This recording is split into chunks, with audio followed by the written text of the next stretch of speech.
studio. Glad to. We left the air with a question about funding for defense contracting, basically the sequestration issue, that we put this artificial deadline on. If we didn't get the budget deal done, we're cutting all of this stuff. The threat of military spending supposed to whip the Republicans in line to make them compromise. Where are we standing? What's going on? And how do we keep the military where we need it to be? Yeah, well, first remember, clearly, I voted against the procedure to do that. Mm-hmm. I remember talking about that with you. We've had a 200-year process in place where the House generates a budget. The Senate does their version of it. They don't agree. You appoint conference committees, right, and that's how you iron out the budget. Right. And they couldn't do that. The Senate hasn't done a budget in over 3 years. Right. So they think this committee is going to do what the Senate's refused to do for almost 4 years. Of course not. That's not going to work. So the poison pill for the conservatives was a dramatic cut to defense. Right. And that was Alfred's question. You know, it's only $500 billion and it's over 10 years. How could someone object to that? I mean, everyone knows there's waste in the Pentagon, as there is everywhere in government. But the answer, Bill, is that these are across-the-board cuts. They're not talking about targeted cuts yet. I vote for just about any spending reduction they have up there, except when they say, oh, we're going to cut every agency 5%. No prioritization there. That's the problem. I learned my first term in the Florida legislature, you don't do that. Mario Diaz-Balart was the appropriations chairman in the Senate, and he had all the agencies prepare a budget with a 5 or 10% cut in mind, or whatever it was, mandatory.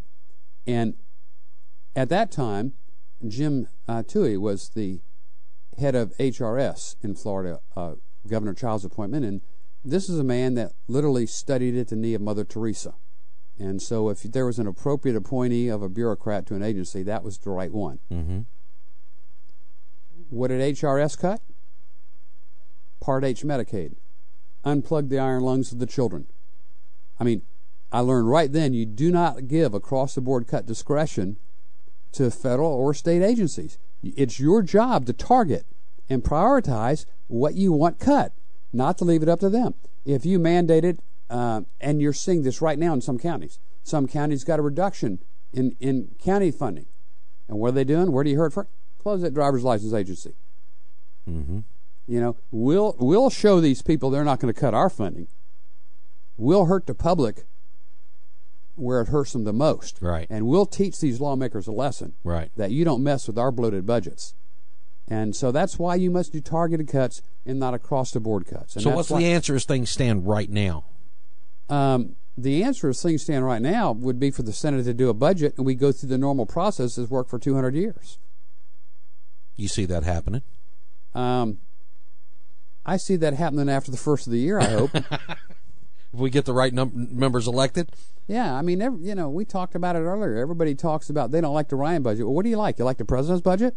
The president's budget was rejected unanimously by Democrats and Republicans twice in the House and once in the Senate. Mm-hmm. There is no other budget.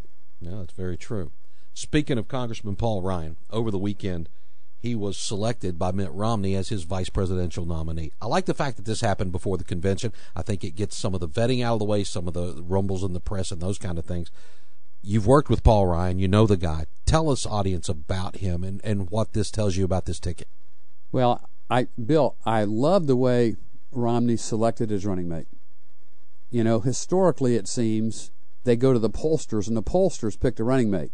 Mm-hmm. Who's going to bring the biggest number of this special interest or that special interest with them on Election Day? Romney did this like a businessman would hire a manager within his own business. I need to go out and find the most competent person. I'm not worried about who's the most popular person. I'm not worried about a beauty contest or whatever, although he is an attractive candidate. But I'm looking for credentials. I'm looking for somebody that can get the job done. Mm-hmm. And God forbid, in the event something happened to the president, that could take the reins and run this country. And first of all, I'm really glad he did that. Second of all, Ryan is our chief budget man in the House, knows the most about it, and I known him obviously going on 4 years now. He's all business, has kind of a dry sense of humor, well disciplined, with his diet and his exercise. We talked earlier. He had some heart problem history in his family, going to make sure that he doesn't fall prey to that same thing. Right. So shows a lot of discipline, a lot of good judgment. What about his leadership in the House? Are you comfortable with that? Is it strong? Well, I think so. He's come up with a plan, Bill. So many people talk about what they stand for and what needs to happen, but it's just talk. And they do the talk, but they don't walk the walk, i.e. the people that don't like the Ryan budget, what do they propose?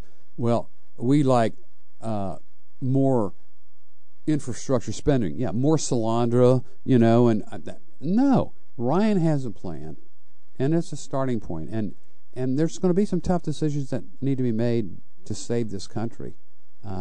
Like I say, Ryan's got young children. He's worried about their future. Mm-hmm. He keeps a good diet. He does exercise, so he'll be around to be a father and try and make sure that they inherit a country of opportunity and not a broken country of entitlements. Good ticket in your mind, then? I think so. I really do. I had not really paid much attention to it. What's that thing? I think there are more important picks that Mitt Romney will be making. I'd like to see him start leaking out some cabinet picks. I think that would help in this effort as well. Yeah, I just feel a whole lot more confident about his leadership the way he made this selection. He didn't go to a pollster to pick his VP, and that's impressive to me. Well, you've got at least parts of Wisconsin in play now. Do you think Ryan does bring something to the ticket as far as the election goes? Does he bring some attraction for voters that may not have been there otherwise? I don't think so. I don't think there's. I think Marco Rubio would have been, a swell of Hispanic support, right? For example, but I think he picked the right guy.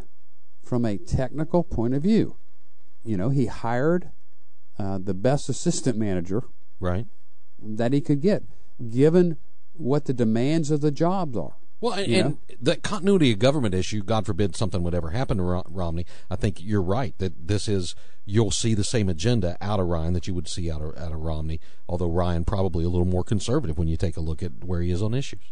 And, the whole universe is about solving problems. People look at a Congress and they think we make speeches and vote all day long. We solve problems for this country. We solve problems for our constituents.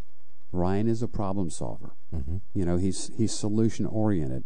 He's a detail guy.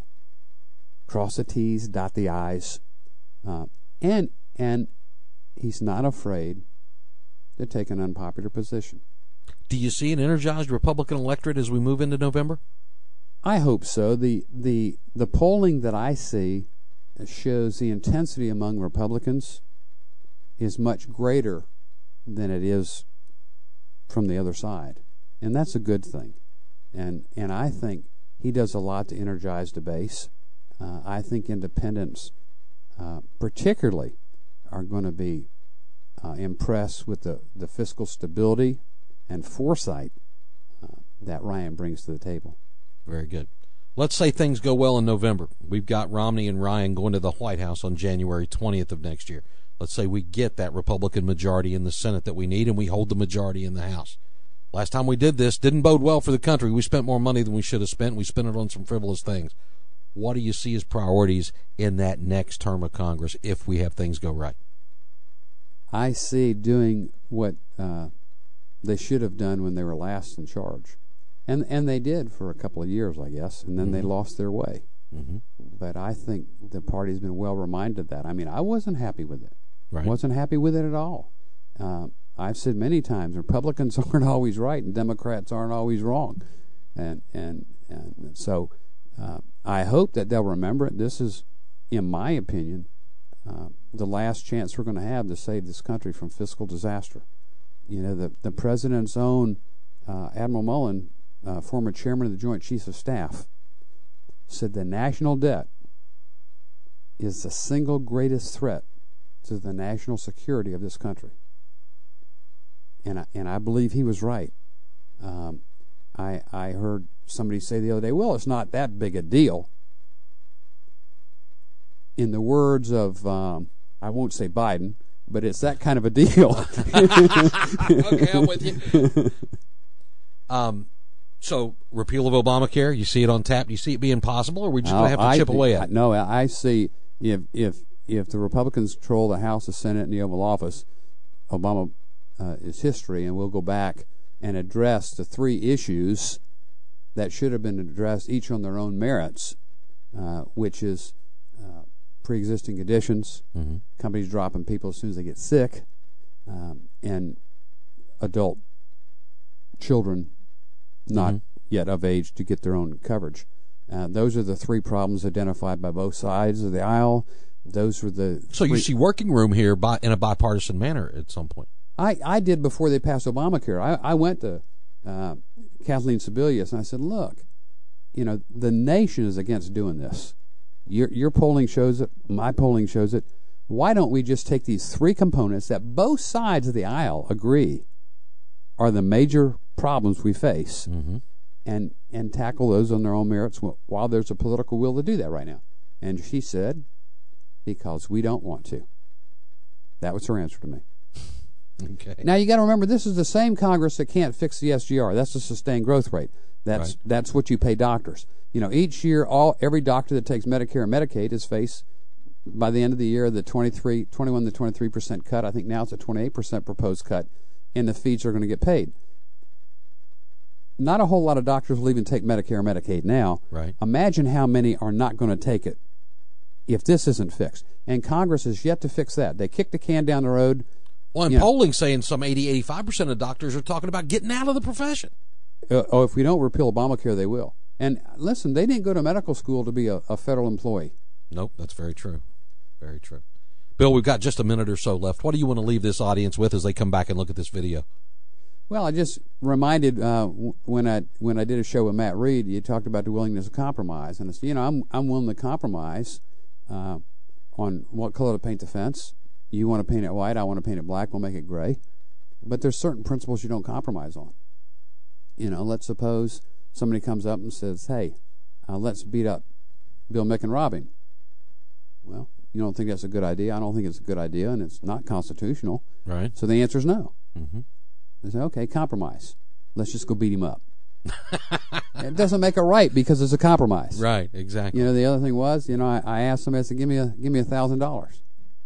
So why should I give you $1,000? I said, because I can spend it better than you. I said, I don't think you can. I said, well, some people don't have problems telling the public that about government. Very true. But be that as it may, then let's compromise. Just give me $500.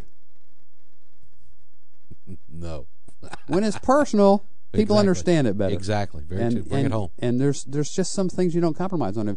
If you're a person of principle and you compromise 50%, you've compromised 50% of your principles, and that's where you start off next time. Then you're 75% compromised. Then 87.5% compromised, and pretty soon you have no principles. And that's what's happened to this country, I'm afraid. Bill Posey, thank you for the time today. It's good seeing you. We look forward to having you back in here. God bless you. God bless America. Thank you, and you too. And thanks to you for being here. WMMBAM.com, keyword video. More coming as we march to that November general election.